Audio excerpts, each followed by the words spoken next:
Hi friends, हमारा topic चल रहा था प्रॉफिट एंड लॉस, लाभ है हानि। हमने हमारी जो लास्ट वाली क्लास थी उसमें लास्ट में देखा था कोई भी विक्रय मूल्य क्रय मूल्य का 4/3 गुना हो तो उसको किस तरीके से सोल्व करते हैं। हमने देख लिया था कि हमारा जो विक्रय मूल्य इनका जो प्रॉफिट होगा वो होगा हमारे पास 1, क्योंकि हमारे पास विक्रय मूल्य दिया हुआ है क्रय मूल्य का 4/3। जब इसको सोल्व करते हैं तो ये 1 पॉइंट समथिंग आता है, यानी कि जो एसपी है वो हमारा सीपी से बड़ा है। अगर एसपी सीपी से बड़ा होगा तो हमेशा हमारे पास वहाँ पे प्रॉफिट होगा। तो ये हमने हमारी लास्ट वाली क्लास में देख लिया था। अब हम आगे देखते हैं हमारा नेक्स्ट क्वेश्चन है, एक व्यक्ति ने 20 रुपये में 10 नारंगी खरीद कर 10 रुपये में 20 नारंगी की दर से बेच दिया। यहाँ बोला हुआ है कि 20 रुपये में 10 नारंगी खरीदी और 10 रुपये में 20 नारंगी की दर से बेच दिया। अब तो उसे कितना लाभ या हानि हुई, जो परसेंटेज याद करना है हमें। अगर हमारे एग्जाम में इस टाइप का क्वेश्चन आता है तो इस टाइप के क्वेश्चन को करने के लिए हम सबसे सिंपल अप्रोच यूज़ में लेते हैं। बोला है यहाँ पे हम रुपीज़ लिखेंगे, यहाँ पे हम इसकी क्वांटिटी लिखेंगे। क्वांटिटी यहाँ पे बोला हुआ है 20 रुपये में 10 नारंगी और 10 रुपये में 20 नारंगी। अब हमें क्वेश्चन से ही पता लग जाना चाहिए। यहाँ बोला हुआ है 20 रुपये में 10 नारंगी, यानी कि 20 रुपये में वो 10 नारंगी खरीदता है और 10 रुपये में 20 नारंगी बेचता है। इसका मतलब ऑब्वियसली उसके पास यहाँ पे लॉस होना है। तो हम इसको इस तरीके से इंटू करेंगे। यहाँ आएगा हमारे पास 100 जो हमारा है एसपी, और यहाँ पे आएगा हमारे पास 400 जो हमारे पास सीपी है। क्योंकि क्वेश्चन में ही लिखा हुआ है कि 20 रुपये में 10 नारंगी खरीदता है, यानी कि 20 रुपये में जो नारंगी आई वो तो आई 10, और 10 रुपये में 20 नारंगी बेच रहा है। जब 20 रुपये में वो 10 नारंगी खरीद रहा है और 10 रुपये में 20 नारंगी बेच रहा है, तो उसको ऑब्वियसली यहीं से हमें क्वेश्चन से पता लग रहा है कि इसको लॉस होगा। CPI 400 और SPI हमारे पास 100, तो हम यहाँ से लॉस निकालेंगे। 400 माइनस 100 इक्वल टू आया हमारे पास 300। अब हमें निकालना है प्रॉफिट परसेंटेज लॉस।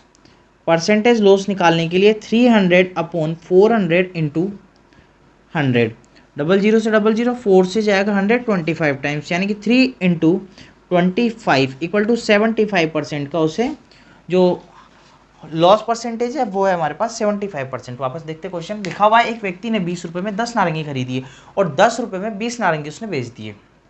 तो उसका लाभ या हानि प्रॉफिट निकालना है, परसेंटेज निकालना है, लाभ या हानि परसेंटेज।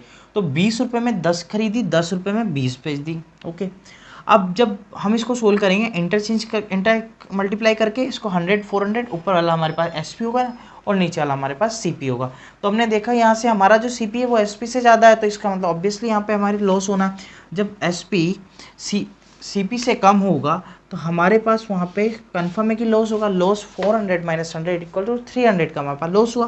तो यहाँ से परसेंटेज लॉस निकालेंगे, तो लॉस अपॉन सीपी इंटू 100, हमारे पास लॉस है 300 एंड सीपी हमारे पास 400। तो 300 बाई 400 इंटू 100, यानी कि 00 कैंसिल आउट, 25 इंटू 3 हो गया, तो 3 इंटू 25 बराबर 75% का उसे जो लॉस हुआ है वो 75% का हुआ। नेक्स्ट क्वेश्चन लेते हैं। 12 वस्तुओं को 10 रुपये की दर से खरीदा जाता है, जबकि 10 वस्तुओं को 12 की दर से बेचा जाता है। अभी हमने हमारा लास्ट वाला क्वेश्चन देखा ही था कि उसमें हमें लिखा हुआ था कि इतने रुपए में इतनी चीज़ें खरीदी जाती है और इतने रुपए में इतनी चीज़ों को बेच दिया जाता है, तो हमें वहाँ पे लॉस मिला था। अब यही सेम क्वेश्चन है। अब हम क्वेश्चन को देखते हैं वापस पढ़ के।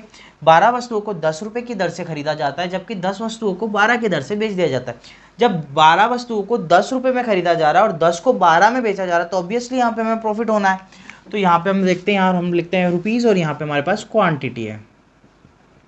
ओके, रुपीज़ में हमारे पास 10 रुपये में 12 चीज़ें खरीद रहे हैं और 10 वस्तुओं को 12 रुपये की दर से बेच लेते हैं, यानी कि 12 को 10 के उससे बेच रहे हैं। अब वापस सेम प्रोसेस, यहाँ आया हमारे पास 144, यहाँ पे आया हमारे पास 100। ये तो हुआ हमारे पास एसपी, ये हुआ हमारे पास सीपी।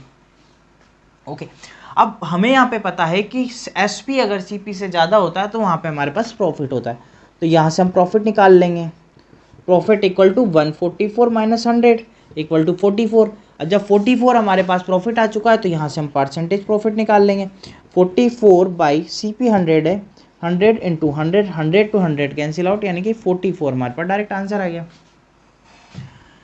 हम अगर प्रॉफिट और परसेंटेज प्रॉफिट को अलग अलग नहीं निकालते हैं तो परसेंटेज प्रॉफिट निकालेंगे, तो उसके लिए 144 माइनस 100 अपॉन 100 इंटू 100 कर देंगे डायरेक्टली।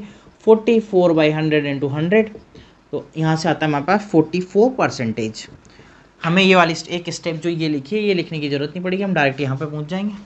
तो एक दोनों क्वेश्चन देख लिए हमने, जिसमें एक में हमें लॉस हो रहा था और एक में ये वाला देखा हमने जिसमें प्रॉफिट हो रहा है। तो इस टाइप के हमारे एग्जाम में क्वेश्चन आते हैं जिसको हम इस तरीके से सोल्व करेंगे। अब देखते हैं हमारा हम नेक्स्ट क्वेश्चन। एक व्यक्ति 12 अंडे 10 रुपये के भाव से खरीदता है और 5 अंडे 6 रुपये के भाव से बेच देता है। हमने इसके पहले जो हमारे 2 क्वेश्चन देखे थे उसमें हमारे पास यहाँ पर रेट और जो क्वांटिटी दी हुई थी, या तो हमारे पास रेट सेम थी, दो यहाँ पे रेट थी तो यहाँ पे क्वांटिटी सेम थी, यहाँ क्वांटिटी सेम थी, यहाँ पे रेट सेम थी। बट इस बार वाले क्वेश्चन में हमारे पास रेट भी अलग है, क्वांटिटी भी अलग है। तो क्वेश्चन हमारे पास यहाँ पे डेटा अलग हो सकता है, पर जो हमारे पास जो अप्रोच है वो अप्रोच क्या होनी चाहिए, ये मेन चीज़ है। तो हम देखते हैं यहाँ पे हमारे पास वापस यहाँ रुपीज़ और यहाँ पे क्वांटिटी किसी भी चीज़ की हो सकती है, क्वांटिटी कोई दिक्कत नहीं है। 10 रुपये के भाव से खरीद रहा है 12 अंडे, वहाँ बोल रहा है और 5 अंडे 6 के भाव से, यानी कि जो 5 अंडे खरीदे उसने 6 के भाव से 5 अंडे खरीदे। हमारी अप्रोच वही होनी चाहिए क्वेश्चन में जो हमने अभी हमारे जो पहले 2 क्वेश्चन देखे थे उनकी अप्रोच थी। वापस सेम प्रोसेस 12, 72 एंड 50। 72 तो हुआ हमारे पास SP और 50 हुआ हमारे पास CP। तो हमारे पास यहाँ से होता है हमारे पास प्रॉफिट। तो जब हमारे पास यहाँ से प्रॉफिट होगा तो हम निकालते हैं, डायरेक्ट हम परसेंटेज प्रॉफिट निकालते हैं। हमारी जो एक स्टेप थी वो बीच में उसको भी छोड़ते हैं, तो क्योंकि उससे हमारा टाइम भी बचेगा। 72 minus 50 upon 50 into 100। 50 to 100 2 times चला गया, यहाँ से आता है हमारे पास 22 इंटू 2 इक्वल टू 44%। जो हमारे पास यहाँ से लाभ परसेंटेज आएगा वो आएगा हमारे पास 44%। क्वेश्चन वापस देखते हैं। 12 अंडे 10 रुपये के भाव से खरीदता है और 5 अंडे 6 के भाव से बेच देता है, तो कितने परसेंट उससे प्रॉफिट या लॉस होगा। तो अप्रोच हमारी जो हमने अभी जो लास्ट क्वेश्चन किए थे अप्रोच हमारी सेम है। उसमें हमें बोला हुआ था कि इतने रुपए में A रुपये में इतनी B चीज़ें खरीद लेता है और B रुपये में A चीज़ें खरीदता है या बेचता है। तो लेकिन हमारे इसमें ओनली जो हमारे डेटा थे वो अलग दिए थे, बाकी जो अप्रोच है वो हमारी सेम रहेगी। अब देखते हैं हमारा नेक्स्ट क्वेश्चन। लिखा हुआ है राम ने 2 रेडियो खरीदे हैं, प्रत्येक को 200 रुपये में खरीदा है। यानी कि जो 2 रेडियो है जिसमें से फर्स्ट रेडियो जो होगा हमारे पास, राम के पास जो फर्स्ट रेडियो है वो भी हमारे उसके पास 200 रुपये में होगा, और जो सेकंड वाला जो रेडियो होगा उसकी जो प्राइस है जिसमें उसने ख़रीदा है वो भी 200 रुपये होगा। फर्स्ट के लिए जो खरीदा तो SCP, दोनों के लिए CP 200 रुपये। तो रेडियो पहला जो रेडियो था उसको 30% प्रॉफिट पे बेच देता है, वो यहाँ पे लिखा हुआ है 30% प्रॉफिट था, दूसरे पर 10% हानि होती है। जब उसको हानि होती है तो अब हम यहाँ पे देखते हैं कि पहले पे बोल रहा है, इस वाले पे तो बोल रहा है वो 30% का उसे होता है प्रॉफिट, इस पे बोल रहा है 10% का उसे होता है लॉस। अब इन दोनों के लिए हम देखते हैं तो हमारे पास जो आती है टोटल CP आता है हमारे पास 400। जब टोटल CP हमारे पास 400 आता है तो हम इसको सबसे पहले एक तो जो नॉर्मल हमारी जो अप्रोच है इसको करते हैं बेसिक मेथड से, उससे सोल्व करते हैं। पहला जो रेडियो है वो आया 200 रुपये का और उस पर 130 मतलब यानी कि जो बोला है वो 30 रुपये 30% प्रॉफिट यानी कि 130 प्लस सेकंड है 200 में 10% का डाउन गया है यानी कि 90 में हो गया, 0 से 0 0 से 0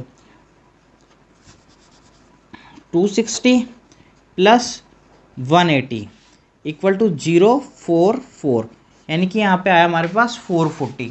अब 440 आया तो हमने ये देखा कि जो ये तो आया हमारे पास SP, ये हमने निकाला है SP क्योंकि वो पहले को तो 30% प्रॉफिट पे दूसरे को 10% लॉस पे बेचता है। तो SP हमारे पास 440 और जो टोटल CP था हमारे पास था 400, ये लिखा हुआ हमारे पास यहाँ पे टोटल CP, ये है हमारे पास 400 और टोटल SP हमारे पास 440। तो हमें पता है हमारा SP CP से जाता है, तो यानी कि हमारे पास होगा प्रॉफिट हुआ तो यहाँ पे 440 माइनस 400 इक्वल टू मिला हमें 40। परसेंटेज प्रॉफिट निकालेंगे तो उसके लिए 40/400 into 100 to 100 cancel out 10 times, यानी कि जो उससे प्रॉफिट होगा वो होगा उसके पास 10% का प्रॉफिट। ये तो हुआ हमारे पास सिंगल अप्रोच जो बेसिक मेथड भी बोलते हैं, जिसको उस तरीके से हमने क्वेश्चन को सोल्व किया। अब हम इस क्वेश्चन को सोल्व करने के लिए हमारी जो एक और अप्रोच है जो हमारा शॉर्ट मेथड है उसको भी देखते हैं। हमारे पास प्रॉफिट और लॉस दिया हुआ है, अगर जहाँ पे हमारे पास लॉस होता है तो वहाँ हम माइनस लगाएंगे, प्रॉफिट होता है तो प्लस लगाएंगे। अब इस वाली वैल्यू को हम ले लेते हैं x, इस वाली वैल्यू को हम मान लेते हैं y। x और y हमें निकालना है, यहाँ पे परसेंटेज प्रॉफिट होगा, परसेंटेज लॉस होगा। तो हमारे पास उसके लिए हम फॉर्मूला निकालते हैं x minus y by two. यहाँ पे हमें पहली वाली संख्या दी हुई है लॉस प्रॉफिट में और दूसरी लॉस में, तो सेकंड वाले में माइनस लगा लिया। तो x की वैल्यू तो हमारे पास 30, सेकंड वाले की वैल्यू 10/2। यहाँ से आता है हमारे पास 20/2 इक्वल टू 10%। अब हम इसको किस तरीके से बताएंगे कि 10% हमारा प्रॉफिट है या लॉस है? हम इस तरीके से बताएंगे, अगर हमारे पास यहाँ पे नेगेटिव साइन आता तो ये हमारा लॉस होता, बट यहाँ से हमारे आया पॉजिटिव साइन, तो इसका मतलब ये जो मिलेगा ये मिलेगा हमें प्रॉफिट। तो हमारे पास ओनली हमसे पूछा है कि लाभ अथवा हानि परसेंटेज ज्ञात करो, तो यहाँ से हम प्रॉफिट परसेंटेज प्रॉफिट जो बताएंगे वो बताएंगे हम 10%। तो ये हमारी एक अप्रोच थी छोटी सी, जिसको हम इस क्वेश्चन को उस तरीके से भी सोल्व कर सकते हैं। हम यही क्वेश्चन लेते हैं, बट 30% लाभ हुआ एक जगह, और एक जगह जो हमने लिखा हुआ है कि 10% की हानि होती है, तो 10% हानि की जगह हम लिखते हैं यहाँ पे 30% का ही लॉस होता है। तो एक में 30% प्रॉफिट और एक में 30% लॉस होता है। अब इस तरीके का अगर क्वेश्चन आ जाता है दोनों तरफ सेम वैल्यू, तो हम इस क्वेश्चन को करने के लिए सबसे हमारे पहले जो बेसिक अप्रोच है उसको देखते हैं। यहाँ से हमने देखा था उसका जो टोटल जो था वो था 200 + 200 इक्वल टू हो गया 400, तो टोटल हो गया उसके पास। अब पहले वाले पे तो उसको 30% का प्रॉफिट होता है, ओके। नेक्स्ट वाले पे उसे 30% का लॉस होता है, लिखा हुआ है 30% प्रॉफिट और 30% लॉस। 0 0 कैंसिल आउट, 0 से 0 कैंसिल आउट। 260 + 140 equal to 004। यहाँ से हमारे पास जो ये आता है हमारे पास SP है। अब हम यहाँ से देखते हैं कि जो, और ये जो हमारे पास टोटल है ये है हमारे पास CP, ये वाली वैल्यू है CP की और ये वाली वैल्यू है हमारे पास SP की। हम यहाँ से देखते हैं कि जो हमारे पास CP की जो वैल्यू आई है और जो SP की जो वैल्यू आई है, CP = SP आ रहा है, तो हम यहाँ से कह सकते हैं कि no profit and no loss. ये वाली कंडीशन यहाँ पे चलेगी, no profit and no loss.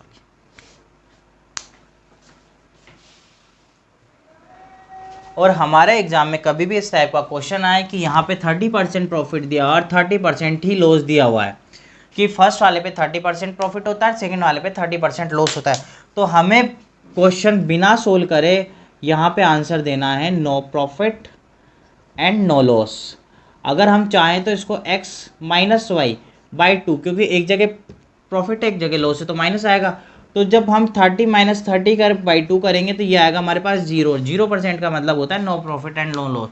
यानी कि इस टाइप का अगर क्वेश्चन हमारे पास एग्जाम में आता है तो उसको हम क्वेश्चन में ही देखते ही डायरेक्ट टिक मार्क कर देंगे, no profit and no loss. देखते हैं नेक्स्ट क्वेश्चन। लिखा हुआ है राम ने 2 साइकिलें 1800 रुपये में खरीदी। यहाँ पे 2 साइकिलों की रेट ही दी हुई है 1800 रुपये। पहले बार जो मैंने लास्ट क्वेश्चन देखा था उसमें लिखा हुआ था 2 साइकिलें अगर है तो उसमें पर की रेट 1800 रुपये है, लेकिन यहाँ पे दोनों साइकिलों की रेट एक ही दी हुई है, ओनली 1800 रुपये। उसने एक साइकिल 10% प्रॉफिट पे तथा दूसरी साइकिल को 10% लॉस पे बेच दिया, तो दोनों का यहाँ पे विक्रय मूल्य समान दिया, तो प्रत्येक का विक्रय मूल्य ज्ञात करो। अगर हम यहाँ पे बोल देते कि नो प्रॉफिट नो लॉस होगा तो 900 रुपये एक क्या आएंगे। अगर हम इस तरीके से बोलते हैं क्योंकि विक्रय मूल्य समान है तो 1800 रुपये में बेचेंगे तो 900 रुपये पर क्या जाएंगे, पर हम अगर ये बोलते हैं तो गलत होगा। क्यों? क्योंकि हमारे पास यहाँ पे एक साइकिल का भी नहीं पता कि एक तो हमने मान लो खरीदी है x में तो दूसरी 1800 - x में, यूँ नहीं बोला हुआ कि प्रत्येक को हम 1800 रुपये में खरीदी है। अगर दोनों का क्रय मूल्य अगर समान होता तो हम बोल सकते थे no profit and no loss. अब इसके लिए हम अप्रोच देखते हैं, सबसे सिंपल अप्रोच देखते हैं इस क्वेश्चन को सोल्व करने के लिए। हमें पता है x - y - x × y/100 क्यों हुआ, क्योंकि यहाँ पे एक जगह प्रॉफिट हो रहा है और एक जगह लॉस हो रहा है, तो लॉस होगा जहाँ माइनस होगा, तो इस तरीके से होगा। x की वैल्यू ली हमने यहाँ से 10 - 10 - 10 × 10/100, 00 00 कैंसिल आउट, 10 to 10 कैंसिल, यानी कि -1 -1 का मतलब होगा 1% का मतलब होगा 1% की जो होगी उसमें हानि होगी। अब 1% की हानि किस पे होगी, टोटल है हमारे पास 1800, यानी कि 1800 रुपये 1% की हानि होगी, तो यानी कि 1800 इंटू, अब जब इसमें 1% की हानि होगी तो 1/100 निकाल के देख लेते हैं, यानी कि बचा हमारे पास 18 रुपये की लॉस होगा। यानी कि जो हमारे पास जो SP आएगा टोटल आएगा 1800 - 18 इक्वल टू 1782 रुपये। जो हमारे पास CP आएगा वो आएगा 1782 रुपये। यहाँ बोल रहा है दोनों का जो विक्रय मूल्य है वो दोनों का विक्रय मूल्य समान है, यानी कि फर्स्ट SP जो आएगा वो आएगा 1782/2, यानी कि हमारे पास आएगा 891। इतने रुपए फर्स्ट का आएगा और सेकंड का भी हमारे पास सेम दिया हुआ, तो 891 रुपीज़ हमारा सेकंड का आएगा। तो अगर हम इस वाली अप्रोच से क्वेश्चन सोल्व करेंगे तो हमारा क्वेश्चन काफ़ी जल्दी सोल्व हो जाएगा। वापस देखते, हाँ दोनों क्वेश्चन में पर हमें डिफरेंस देखना जरूरी है। उसमें हमें लिखा हुआ था पर की हमें प्राइस दी हुई थी, लेकिन इसमें हमें दोनों की ही प्राइस दी हुई, पर की पर्टिकुलर एक को जो साइकिल है उसकी प्राइस हमें नहीं पता। दोनों की प्राइस है हमारे पास 1800 रुपये, एक पर 10% प्रॉफिट, एक पर 10% लॉस बोल रहा है वो, तो वो और बोल रहा है आगे कि दोनों का विक्रय मूल्य समान है। तो हमने यहाँ से निकाल लिया इस क्वेश्चन को इस तरीके से कि यहाँ पे हमें क्या होगा, तो 1% का लॉस हो रहा है, 1% का लॉस हो रहा है, तो जो लॉस हो रहा है वो हमारे पास 1800 पे होगा। अगर हमारे पास यहाँ पे अगर प्रॉफिट होता तो जो प्रॉफिट होता वो भी हमारे 1800 पे ही होता, और अब भी जो हमारा हुआ है यहाँ पे लॉस हुआ है तो वो भी हमारा 1800 पे ही लॉस होगा, क्योंकि 1800 हमारे पास है सीपी। और आगे लिखा हुआ है कि दोनों का विक्रय मूल्य समान है तो प्रत्येक का विक्रय मूल्य ज्ञात करो। जब हमने निकाला यहाँ से जो हमारा लॉस हुआ है वो हो रहा है हमारा 1800 रुपये, तो 18 रुपये, 1800 में से 18 माइनस करेंगे तो 1782 रुपये बचेंगे। जब 1782 रुपये में हम पर का निकालेंगे, क्योंकि दोनों का एसपी सेम है, तो हमें 891 पर मिलेगा। नेक्स्ट क्वेश्चन देखते हैं। एक घोड़ा और एक गाय का विक्रय मूल्य समान है। यहाँ पे हमारे विक्रय मूल्य दिया हुआ है समान, जबकि दोनों का क्रय मूल्य का योग जो दिया हुआ है 16800, यानी कि पर्टिकुलर किसी एक का क्रय मूल्य नहीं दिया। यदि घोड़े को 25% लाभ पर और गाय को 15% हानि पर बेचा जाता है। अब यहाँ पर हमारे पास जो टोटल सीपी दिया हुआ है 16800 रुपये दिया हुआ है, और SP1 इक्वल टू SP2 दिया हुआ है। घोड़े पे बोल रहा है, इस पे तो घोड़े पे बोल रहा है 25% का प्रॉफिट है और दूसरे पे गाय पे 15% का लॉस दिया हुआ है। इस क्वेश्चन को सोल्व करने के लिए हम अप्रोच लेते हैं। हम यहाँ पर सबसे पहले जो हमारे पास दिया हुआ है घोड़ा, घोड़े को ले लेते हैं हम, उसको खरीदा हमने x रुपये में, x रुपये में। तो हमारे पास जो गाय होगी तो गाय की रेट होगी 16800 माइनस x रुपीज़, यही होगा, क्योंकि जो टोटल दिया हुआ है उसमें से x माइनस कर देंगे। क्वेश्चन सोल्व करते हैं, क्योंकि हमारे पास एसपी सेम दिया हुआ है, तो यहाँ से लिखेंगे x इंटू घोड़े को 25% प्रॉफिट पे, यानी कि 125/100 equal to 16800 minus x into 15% loss पे, यानी कि 85/100। 100 to 100 कैंसिल आउट हो गया, ये जाएगा हमारे पास 5 से 25 टाइम्स, 5 से जाएगा ये लगभग 17 टाइम्स, तो 25x इक्वल टू 16800 इंटू 17, इसको मैं अंदर इंटू कर रहा हूँ, माइनस x इंटू 17। जब x 17x इधर आएगा तो पॉजिटिव में, यानी कि जब मैं जोड़ूंगा तो 42x इक्वल टू 16800 इंटू 17। हम इस वाली संख्या को इंटू नहीं करेंगे क्योंकि हमारा क्वेश्चन लेंदी हो जाएगा। तो यहाँ से हम x की वैल्यू निकालते हैं, 16800 इंटू 17 अपॉन 42। ये 42 16800 लगभग जाएगा 400 टाइम्स, तो 400 इंटू 17, तो ये आएगा हमारे पास 6800 रुपीज़। जो ये रेट आएगी ये आएगी हमारे पास घोड़ा, जो घोड़ा होगा 6800 रुपये का। अब नेक्स्ट बोल रहा है लेकिन हमें किसका क्रय मूल्य, ये जो क्रय मूल्य आया ये तो आया हमारे पास घोड़े का क्रय मूल्य, लेकिन हमसे वो पूछ रहा है कि हम आप गाय का क्रय मूल्य ज्ञात करो। अब गाय का क्रय मूल्य ज्ञात करने के लिए हम ये गाय का क्रय मूल्य इक्वल टू 16800 जो लिखा हुआ उसमें से x लिखा हुआ था 16800 माइनस x, यानी कि 6800, इसमें से हम माइनस कर देंगे तो हमारे पास जो टोटल इसकी वैल्यू आएगी वो आएगी हमारे पास 10,000 रुपये, यानी कि जो हमारे पास जो गाय का क्रय मूल्य होगा वो होगा हमारे पास 10,000 रुपये। एक बार वापस क्वेश्चन को देख लेते हैं। एक घोड़ा और एक गाय का विक्रय मूल्य समान है, जबकि दोनों के क्रय मूल्य का योग 16,800 रुपये। यदि घोड़े को 25% लाभ पर और गाय को 15% हानि पर बेचा जाता है तो गाय का क्रय मूल्य, दोनों का अगर हमारे पास एसपी सेम है तो x इंटू 125, क्योंकि पहले को हम बेच रहे हैं 25% के लॉस प्रॉफिट पे, दूसरे को बेच रहे हैं 15% के लॉस पे। तो घोड़े को हमने मान लिया कि उसको हमने x रुपये में खरीदा और जो टोटल था वो था हमारे पास 16,800 रुपये, यानी कि जो अगर हमने घोड़े को यहाँ पे जो माना है वो है घोड़े की रेट है x रुपीज़, तो गाय की रेट होगी 16,800 माइनस x। दोनों का एसपी सेम है तो हमने दोनों का एसपी इक्वल टू कर लिया, दोनों का एसपी इक्वल टू किया तो x की वैल्यू आई हमारे पास 6,800, तो हमने यहाँ पे x माना था घोड़े को, तो यानी कि घोड़े की रेट आई है हमारे पास 6,800 रुपये। अब लेकिन हमें यहाँ पे पूछा गाय का क्रय मूल्य, तो जो टोटल 16,800 है उसमें से हम जो घोड़े की वैल्यू आई है हमारा जो रुपीज़ आए हैं 6,800, उसको माइनस करेंगे तो 6,800 कैंसिल हो जाएगा, यानी कि 10,000 रुपये जो होगी हमारी जो गाय की रेट होगी वो होगी 10,000 रुपये।